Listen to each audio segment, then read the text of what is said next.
观众朋友大家好，欢迎收看今日的福喜来呢个节目。哇，今日大家咧紹介嘅來賓吼，唔單淨係呢個客家自貢吼，就對講係呢個台灣自貢吼，要當到嘅封號，比如講五經界傳教士，吼係冇咧是去年嘅2022年是得到金雙獎嘅榮譽，吼，今日咧分享啲今日來賓其實係呢個創會興業嘅董事長廖潤然董事長，歡迎董事長。各位朋友，大家好，我係廖永賢。今日請歡迎來到這同大家分享。耶，分享董事長哈，真的很榮幸誒，可以邀請董事長來到亞同大家來分享一個成長嘅故事哦。個董事長嘅故事真係青島，唔過咧，去按島嘅故事，講故事之前哦，同大家講一下，看一下樣旁，好多的獎杯跟獎狀，哇，董事長，這個你拿這麼多的獎狀跟按島嘅獎杯，你不會覺得太多了嗎？會嗎？不會啊。實際上是一種被肯定啦，是，因為你努力哈，有被社會或者這個整個全球被肯定。對，我覺得這是一個很重要的榮耀，值得追求。對，為什麼哈？所以我們說一開始在介紹董事長的時候，我們就會說哇，是2022金商獎的這個得主，我們說拿到這麼高的榮譽，對，哎，這件事情應該算是去年董事長我們覺得最令人覺得開心的事情，哎，對不對？可以跟我們分享一下嗎？是的，是的，實際上，對我來講，得到金商獎是以作為一個企業的領導者來講，是把它認為是一個最高的榮耀。對，金商獎是一年一度，去年是第76屆，由中華民國全國商業總會這個選拔。那麼在這個得獎的幾位這個獎主呢，我們在去年的10月28呢，就小英總統召見，那麼同時在同一個早上呢，行政院院長召見，中午立法院院長的召見，那麼這同一天的早上，我們就很榮幸呢見了3位台灣最高的領導者。是。那麼在去年的11月1號，就是1111哈，就是商人節那天，由經濟部長頒這個頒這個金商獎的這個典禮的時候頒獎，所以我覺得裡面就包括了也有大使的這個各國大使的這個優良的這個大使，以及其他的這百年老店。我覺得在這個獎項裡面呢，我覺得非常的榮耀。所以那為什麼我會得到這個獎啊？我在想啊，事實上你平常在做公益的時候，你不要去考慮到你有所回報。那我在想，這長期以來啊，譬如說在全國這個勞動部辦全國技能競賽的時候，我們公司就連續9年贊助了全國的技能競賽，而且也在教育部所辦的這個功課賽裡面，我們連續有4年的贊助。那麼我們在這個9年裡面，有1年呢，2019年，我們就到哈薩克贊助了全球的技能競賽。這個場面對我來講是一個很大的震撼。是。所以我想，當然我們的勞動部長許明春啊。部長呢，他親自帶團去跟這個在場的所有的台灣的國手，跟全球63個國家1350多位的國際選手，在不同的領域裡面比賽啊，對我們年輕人來說是一個非常大的一個培養國際視野的一個場所。對，尤其你跟着整排的比例在比賽的時候，隔壁是德國、比利時、法國，我覺得台灣的選手能夠在這裡面跟全球的這個頂尖的選手跟人家比賽，我覺得不管你輸贏了，你已經被世界看到了，而且在你的人生的歷練裡面，這一場是非常值得的一個經驗。何況我們的比賽的成績是每年的都一直在得很多的金牌。當然，第二個我也贊助了這個商總有辦一個叫做金博獎，我們也連續贊助了商总这个金箔奖，因为我觉得这个奖非常有意义，鼓励台湾的年轻人在新创的领域呢，我们未来在台湾里面，我们可以脱离代工的这个宿命，我们可以由新创的产业里面，我们可以走出建立另外一个富国群山啊，就像我们台积电，它是富国神山，我们可以由中小企业来建立一个，由新创产业里面来建立一个富国群山啊，我觉得这是一个很好的一个机会，所以我连续了3年的赞助金箔奖。那么当然我们也有9次的赞助忧郁症，跟台大医院的精神科主任一起合办，就现在的高副院长一起合办了9年9次的关怀忧郁症医疗讲座音乐会。所以因为这些这个一些社会公益，以及对我们社会有益、对我们年轻人有益的一些公益工作呢，我们公司从来没有这个停歇过。所以我觉得这个是相当有意义的一个活动。所以其实就是金商奖实至名归啊，做这样讲哈，其实也是一个很长期的努力哈。其实董事长其实在这中间，听董事长这样分享就知道，这已经不是1年2年，是长期都做安永的事情哈。不过太搞在董事长刚才一番话里面，其实有轻头给冲掉哈。哇，我们本来想说哇，一题一题好好同太搞的分用，比如说董事长有公道，比如说品牌的建立，对不对？好，对于很多公益的一些赞助，黑某就会看到要开拓国际视野，有没有？比如摄影的黑上影去比赛，就会国际视野的开拓。不过同太搞的分享，可能有很有轻头给乡亲朋友，可能说该都带董事长他支持这个赞助，黑嘛该内容哈。应该按用讲，其实董事长做黑上个时间就先接触了五金行的产业，黑某就会汽车修护的产业，从一路很高垒都压下。其实董事长这个现在的这个重微企业做的就是那个手工具，对不对？哈，那个手工具现在是在台湾已经建立出自己的一个品牌，甚至进到国际里面。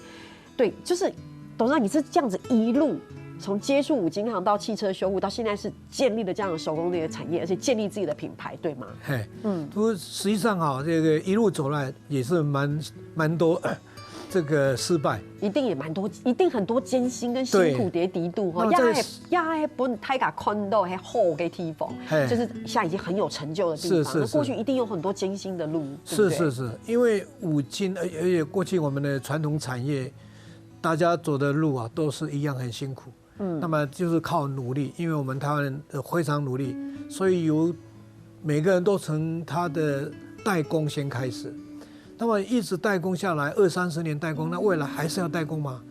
在这个是让我一直深思的地方，尤其我每年都会参加，好多的几乎有时候是5场到8场的国际展，那个国际场合里面，让我真正学到的、体会到。为什么这个国外的这个通路品牌，他们卖的价钱都比我高好几倍，那我的价钱也比他们更竞争，为什么他们不跟我们买呢？而且那我是不是他们的价钱会品质会更好呢？但发现同样的品质，它的价钱又贵我3倍，那为什么人家都不跟我们买呢？这个好几次的这个神思啊，一直让我体会出原来品牌跟通路才是一个为王的时代，所以在这个，因为一直接触在第一线市场消费者的需求，真正让我体会到品牌的重要。所以呢，我就回来的时候，我就决定，我务必以前赚的是佣金或者赚的是差价，我觉得这个东西很容易被取代掉，因为你会的别人都会，对，那么甚至人家比你更便宜。你一天到晚在很辛苦之下呢，出了好几百个柜子，最后年底那个财务报表还是红色。这对我来说是非常泄气的一种，因为你努力的结果是还是没有利润，所以我毅然决然放弃。我觉得说应该由赚佣金跟差价来赚我的价值的钱。那怎么去创造我的产品的价值呢？刚刚主持人有说到我们手工具，我说50年前也是那一只扳手，也是那一只螺丝起子。那我们如果在我的产品系列里面创造新的价值呢？这个是非常非常让我面临的这个很大的一个考验，所以我就成立了研发部。如果让我们的产品创造出新的功能，让它有更有专利来保护着，把它精密度提高，把它功能提升，更符合人体工学，让所有的技工人员呢，能够在最短的时间内完成最有绩效效率的工作。那么也就是说，让他的做工呢可以更完美。来，这个慢慢我们就找对了方向，所以我把我的市场策略，我就开始很多的失败里面我们调整了，因为我们市场区块有分的是一个比较便宜的 DIY 的市场，一个是比较专业工业航太级的几个区块的市场。那我们就放弃了比较便宜的 DIY 超级市场的这种五金行业，我们就直接跨到专业级、工业级的领域。那当然，专业级、工业级领域你要造品牌，那个时候难度更高，因为 Made in Taiwan 很难洗刷国外消费者对我们的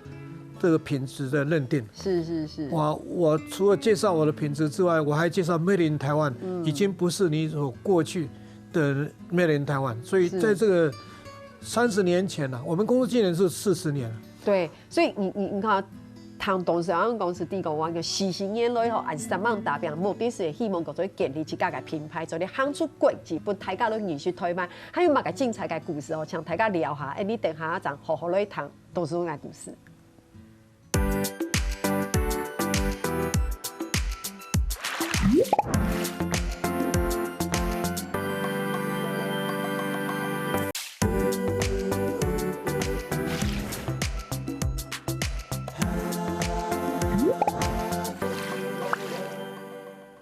东方伊就咧绕墙度聊润山董事长，咧都节目底录了大家咧大嘴鼓吼，哇，几个故事非常嘅丰富吼。其实那1点钟嘅节目就咧讲咧，3点钟咧讲唔停，有冇嘅故事暗度有冇？不过上一段节目我们有说到，就是品牌的建立这件事情，其实就像董事长说的，也台湾碟以前从农业社会到工业社会，其实中小企业扮演的非常重要的一个角色哈。然后那时候台湾也带来很大的一个经济的一个成长这样子，所以我们的代工也非常的有名。不过我觉得董事长就很有远见，就是意思就会讲，你知道代工我们永远赚的就是代工的钱，对，你看一样的品质，对不对？为什么别人卖的比我贵？好，所以董事长讲到很重要的事情是，我觉得我们要建立去搞个品牌，所以你建立自己的品牌的时候，那就是我们的东西。所以刚刚董事长讲到你们有研发部，对不对？我们就自己研发，我们不要成为别人的代工。然后这个品牌一旦建立起来之后，其实你品质提升，好，公司可以赚钱。国家可以赚钱，更重要的事情是，其实也打开了你要在国家跟能见度，就是国家的能见度跟 Made in Taiwan 是亚克事情就都得推出去，对不对？好，我觉得这就是董事长一直非常非常重要，在企业界一个很重要的核心理念。这也是为什么有吗 Q 年经商奖得主哈，这是一个很重要的一个里程碑哈。就像董事长讲的，这是一个一步一步，真的是一步一脚印，所以得到这样的一个肯定。不过一考一次台港有糖豆嘛，董事长有共斗哦，其实长期都赞助台湾技艺竞赛。好，可是台湾可能有青岛跟永庆朋友可能对岸有个竞赛没清了给，他真的是。比赛的内容非常的多元，是，对不对？好像什么冷气空调啊，哈，然后什么汽车技术，还有空沟一个短短的纪录片哦，是介绍一个黑桑尼参加这样的竞赛，也是得名哦。那年轻人压力很大，他做的是油漆，没错，对，就是一些油漆的技术这样子。然后当他在那边，然后被宣布他得奖的时候，哇！我听到那个歌的时候，我也突然觉得哇，真的很感动。董事长对这 TPU 感不感动哦？这个我哥真的很乐意分享。是2019年呐，我们赞助了世界技能竞赛哈，我们有那个时候要进去都很难，因为世界技能竞赛要去考核你的品牌认知，觉得你的品牌的品质是不是可以有资格来赞助，因为世界技能竞赛每2年在不同的国家，所以2019年，是在这个哈萨克，就各位都知道，以前是属于俄罗斯的联邦哈。那他今年呢，那一年呢，我们有去了5位，那也是这个去学习去参观，那么是许明春部长带队。那最后让我感动的是，那个许明春部长呢，直接包机带团到这个哈萨克，那么慰问每个这个国手，因为在很多的国家的比赛，人家都很早提早到，那我们台湾都因为很多的关系，都碍于经费呢，都在这次我们部长真的直接包机，我发现他的魄力，让我们的成绩凸显出来，这一次是很重要的原因，所以在此感谢我们许部长。那么他更感谢他的是在每一个站的里面都跟每个国手在加油打气。我觉得在国际上，在国外是很孤独的，尤其国手的压力是承受来自于台湾每一个人的期望，希望每个人他的家人、他的这个老师以及全校的学生，台湾的所有的同行都希望他们有好的成绩。那么我们根据往年都一样，我们好不容易争取到这一次的国际技能竞赛呢，我们就赞助了汽车钣金、汽车技术、汽车这个机械修护、飞机修护，还有喷漆。所以我们在这个五大项里面呢，我们在这个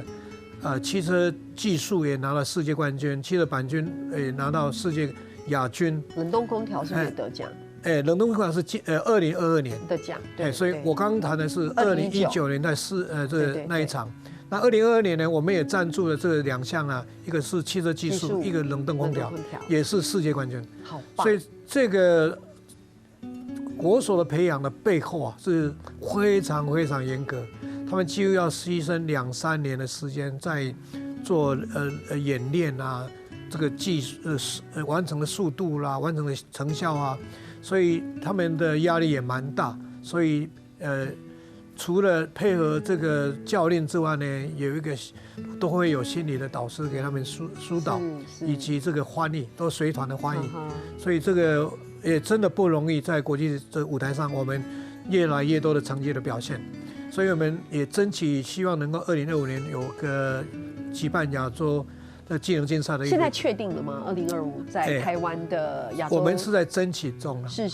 还没对外正式公布说拿到了哈，这个当然我们也希望说能拿到，那我可以真正的，我们同时会继续的大力赞助这个活动哈，所以我觉得应该给我们这个劳动部这个办这个全国技能竞赛、世界技能竞赛一个很大的一个肯定，因为让全世界的人在看见台湾的技术，那么我们又技能上让世界的肯定我们台湾人的技术是一流的，这是我们继续赞助的一个很重要的原因。对，听董事长这样说他敢有发现他真的是了解青斗的细节有吗？你就第一董事长是亲自参与我觉得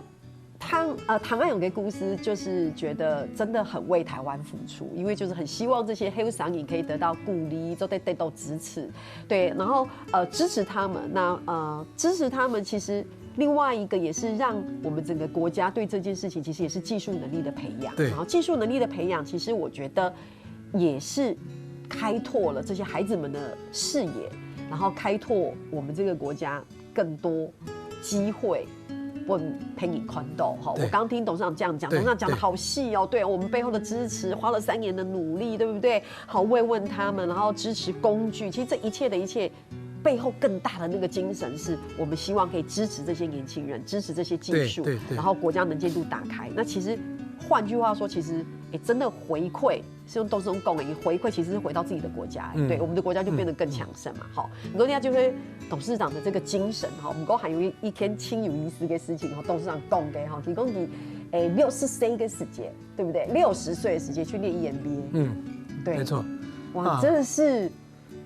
一直不断的学习没有停止，对不对？实际上这个跟我前段就有点关系，因为我做品牌，那么做品牌怎么去做品牌，过去都没有经验。那课程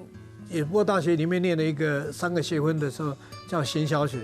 那么跟做品牌也不太有什么这个真正如何着手去做对我来讲是很遥远。所以这只是一股热情，在一面工作一面学习，在做中学一面的失败。当我在追一个老外客户的时候，要让他变成我的这个品牌的经销商，或者是伙伴的时候，都要去了好几趟去了解他的政治、经济、文化，而不是像过去的做买卖一样。那么这个完全就不一样。所以我发现这个必须我所会的，我28年了哈，一个经营到28年之后，我发现我会的都江郎才尽了。恰恰有一个机会，有一个朋友，这个一个也是苗栗的一个最好的一个我们公司对面的这个学长啊，叫邓传新董事长啊，介绍我去念台大复旦EMBA， 这是两岸唯一的双学位的一个 EMBA 班。那么对我来讲是一个人生没有规划，要再继续念书了。那我在想，在做品牌很多的疑问啊，那是不是趁这个机会也可以补足我的那个缺憾呢？然后那个时候我已经60岁了，那60岁我再去念，又花我们注册将近300万了，就是280万到300万。他们这么年纪有这么1年吗？还是全部？2年。2年。那我太太问我说：“你60岁了，这么老还要去念吗？”啊，当然我那个时候没有办法回答他，因为既然录取，我也想要念，那为什么我都不知道哈。我儿子就非常鼓励我，他去念，爸爸你去念，因为他发现我要的东西，我一定会去尽力去完成。是。那我就去念，可是哇，这个2年确实也蛮辛苦，因为他一定要考试，每上4天的课，满满的课是2学分，第4天的下午一定要考试，考完，尤其到上海复旦的时候，就像以前的通车啊，赶火车，考完是赶飞机耶，去虹桥机场赶飞机回台湾。所以这里足足的这2年的时间啊，又要写报告，又要考试，面临的这个，我觉得是很不容易熬过这2年。是。但是也没有白混这2年，收获非常多，对不对？当我太太问我说：“你这2年花了这么多钱啊，这个到底值不值得啊？”那个时候我没有办法回答他，我现在可以回答他说：“我那个总共包括300万注册费，再加来去的机票，还有跟两岸同学的来去的费用，将近500万了。我说后面要加好几个零，我早就赚回来了。是为什么？因为这2年的课啊，除了我认识很多很值钱的朋友、学长姐的资源之外呢，他训练了我，把我的胸襟开拓了，把我的眼光拉高了。是，因为我以前以为建80层楼就已经很高了。是，我发现这个毕业这2年之后，我发现我为什么不能建100层楼啊？我为什么不能建150层楼啊？我为什么不能建200层？这个把我眼光拉得更高了。那么我周遭所有的同才啊，都是来自非常大的企业的一个经营者或者决策者。我觉得从他身上面学到的会比课程的还多，因为在他们的公司的决策的过程里面啊，速度快，很快我也看到他的结论，所以这个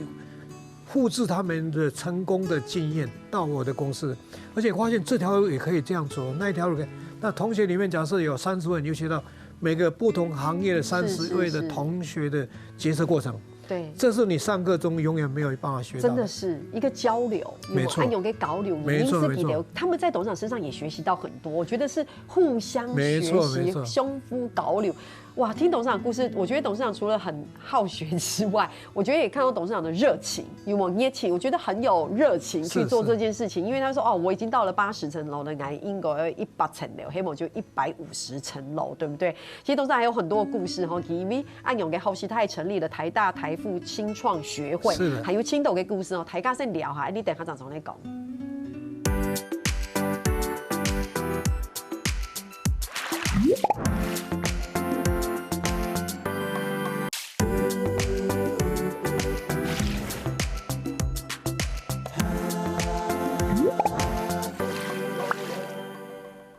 东方宇宙的绕墙头聊董事长，那度节目地图啦，大家咧分享几件生命故事吼，有非常多嘅故事做得同大家来讲吼。唔过吼，能够一边上节目给你吼，听说要有一个按样嘅小单元，由花夹夹讲吼，故说意思就係问题啊，总得上铁球吼，嘛同伊嘅专业可能冇乜嘅关系，较生活啲方面嘅吼。准备好嘛？准备好了哈，提一提。请问董事长，吃到你的眼光，要用来形容你？员工，对你的员工如何形容你？哦，对我员工对我的形容，例如，比如说五金界的传教士，哎，黑帽，他们比较不会讲这样哈。对我的印象就是，速度要快。我要的是效率。OK， 好，这个可以想象，就是因为有效率才会成为这样的一个大企业家。没有，就是我的要求是这样。走得好，那这是员工嘛，对不对？哈，每海夫人，常常用来形容董事长。哦，他说这个，觉得我好，闲不得了，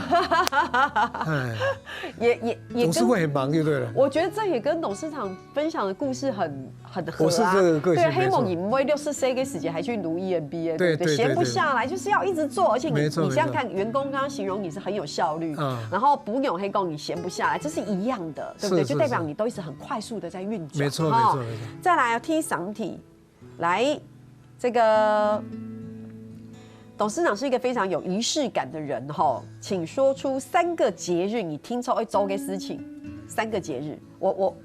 比如说有吗？比如端午节，你一定会一定对扫墓啦，扫墓一定会，对不对？一定会去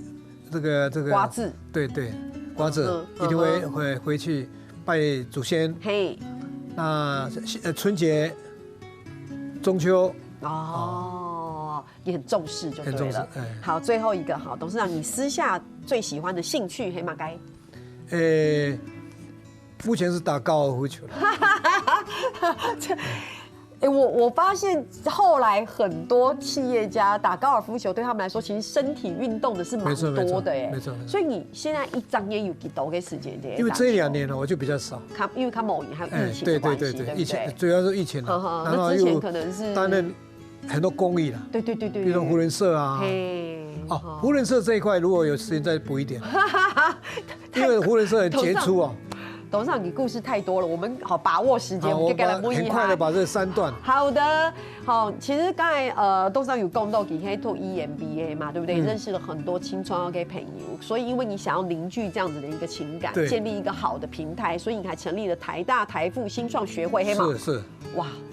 也可以好好来讲一啦，台大台副新创协会最主要是因为我们每个学长姐每个背后都有很多的专长，对，非常有的经历。那毕业完之后，互相之间的联系会减少，当然。所以呢，而且我们未来的台湾未来要输出的是价值品牌，所以呢，我们成立一个新创协会，就是让成功的学长姐能够带这个年轻的学弟学妹们组成一个新创。那么新创的行业在台湾，全世界台湾占全世界的资源8%，第8名的资源，很雄厚的一个国家。对。因为我们过去有硬体，它现在变成软体，那么是软体一个很强的国家。我们也鼓励年轻人的海阔天空，想出一个，就像为什么 Uber Eats 为什么会有这个发挥创造力？那这个都是非常有价值的。对。那为什么我们办这个事？让年轻人有平台，那我们要跟市场接轨，要有资本市场，然后让这个国际市场要有这个输出国际。对。那所以我们在台湾的在台的大使跟驻台代表，我们有10-20个大使，都是我们的顾问，也是我们的非常大力的支持者，因为他非常认同我们台湾新创会的一个这个目标，因为可以带到他们国家变成很重要的 KPI。没错，但讲很重要的 KPI， 其实对黑商也要轻重要，等于是给年轻人一个新创的一个平台。对，等于是直接从我们政府直接去鼓励他们，不管是结合业界的这些企业，从他的鼓励给的哈。但现在按阳也好，太搞糖豆鸭还会吃到光哇，好像有些蛮硬的，有些又很软哦。接下来有一个很软的，就是哇，这个董事长你还很支持这个音乐会，对不对？像忧郁症的讲座，引都非常好，因为有这个故事哦，就是因为我有几个周遭朋友，平常认识他是很乐观，有一次他吃完饭他就跳楼自杀了，说原来忧郁症的人说不容易表达出来，而且他怕被人家知道，对，被污名化，家人也不敢让人家知道说他的亲戚朋友谁有，那或者家人也不认同他，找很多的理由认为他是假的，结果呢就很莫名其妙的他自己在处理忧郁症，家人在掩盖，所以就很多这个忧郁症患者这样被牺牲掉。其实忧郁症系讲你真的唔饮食也在偏给你太咖啡吃到啊，你就心情唔好啊，你要休较快啊。其实你可以按用你，其实它是脑部的生病，对，它是生病，脑部生病，你要生忧的，而且你要多注意它。对，注意它的方法就是最简单，陪伴跟倾听。是。那我们感动了陈时中部长，这2-3年来他发表这个症状之后，还来参加我们的音乐会哦。那个那个李永德部长也是都一定来站台。那么去年开始，我们就感动了这个前科技部部长的夫人陈良基的夫人。有一次部长下班的时候，看到他太太的手已经挂在栏杆，人在外面了，就跳下去。那么部长还发现他太太很严重的忧郁症。他隔天他坚持要辞职。他说了一句话：太太，部长有很多人可以当，他太太只有他能照顾，因为他是成大就同班的同学。所以因为我们感动了，让部长陪他2年之后走过来之后，那么部长夫人很大胆的，去年的这个音乐会里面就上台帮我们做见证，他如何走出来，让全台湾的忧郁症患者都看到。很勇敢的部长夫人啊，能够跟大家分享，很乐观的跟大家在分享。对，所以呢，前年夫人来分享，去年2022年呢，部长跟夫人有一起来，然后有高淑芬台大的副院长主持来访问他们。这次我们音乐会里面一个非常大的一个回响，让台湾全省的忧郁症患者正视这件事。有一句话很重要的，那个梁基部长说一句话：陪伴忧郁症患者最重要，就像你在走流沙一样。如果你用错的方法，会让它越陷越深；如果你用对的方法，什么叫对的方法？就是陪伴跟倾听，你就可以把它很用心的把它给带回来。这是。那么我们的会跟木楼合唱团合并，是因为木楼是全球排名第2，这个室内是第1，室外是第3哦。